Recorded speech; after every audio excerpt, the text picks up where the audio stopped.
নমস্কার দর্শক বন্ধুরা, রয়্যাল স্পোর্টস এর পর্দায় আপনাদের সকলকে স্বাগত জানাই। এই মুহূর্তে আমি রয়েছি যুব ভারতী ক্রীড়াঙ্গনে। আপনারা সকলেই জানেন আজকে বড় ম্যাচ ডার্বি আইএফএ শিল্ড ফাইনালে মুখোমুখি হতে চলেছে ইস্ট বেঙ্গল মোহনবাগান। বড় ম্যাচ ঘিরে কলকাতার ফুটবল প্রেমীদের মধ্যে উন্মাদনা সব সময় থাকে চোখে পড়ার মতো, কিন্তু আজকে ডার্বির ছবিটা কিছুটা অন্য রকম।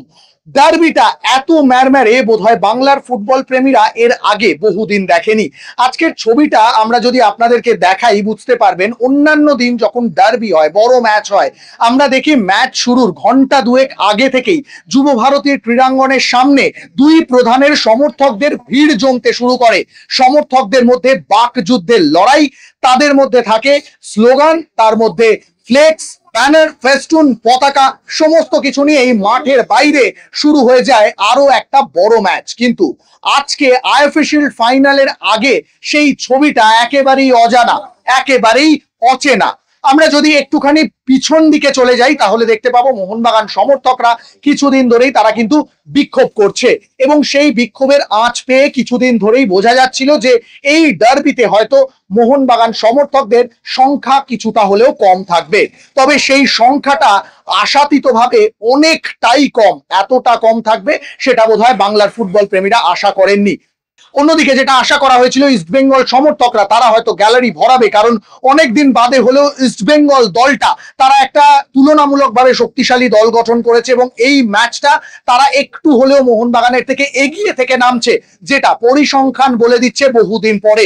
সেক্ষেত্রে ইস্টবেঙ্গল সমর্থকরা কিন্তু আশায় বুক বাঁধছিলেন ডার্বি জেতার জন্য, কিন্তু সেই সমর্থকদের সমাগমটার সংখ্যাও কম। হয়তো মোহনবাগান সমর্থকদের তুলনায় যদি বিচার করা হয় তাহলে ইস্টবেঙ্গল সমর্থকরা হয়তো সংখ্যায় বেশি, কিন্তু ডার্বিতে যে সংখ্যাটা আমরা যুব ভারতী ক্রীড়াঙ্গনের আশেপাশে দেখতে পাই সেটা একেবারেই দেখা যাচ্ছে না। অন্যান্য সময় দেখা যায় বড় ম্যাচের আগে বাইপাসে একের পর এক গাড়ি, এবং সেখানে মোহনবাগান সমর্থকরা, ইস্টবেঙ্গল সমর্থকরা তারা গান চালিয়ে পতাকা উড়িয়ে যুব ভারতী মুখী হচ্ছে, কিন্তু সেই ছবিটা আজকে দেখা যাচ্ছে না। কোথাও কি আয়োজক সংস্থা তারা যেভাবে ডার্বি আয়োজন করেছে সেই আয়োজনে কোথাও কি ফাঁক থেকে গেল? কোথাও কি এই ডার্বির প্রচারে কোথাও ভাটা পড়লো?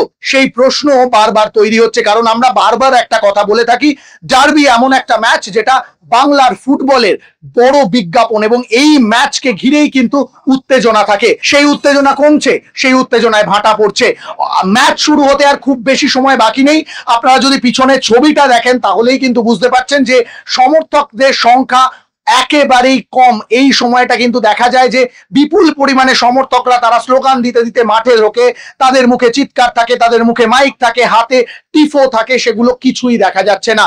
ফলে অনেক দিন বাদে একটা কলকাতা ডার্বি কিন্তু একেবারে ম্যারম্যারে।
যুব ভারতী ক্রীড়াঙ্গন থেকে ক্যামেরায় সায়নদের সঙ্গে সৌরভ মুখার্জি, রে স্পোর্টস।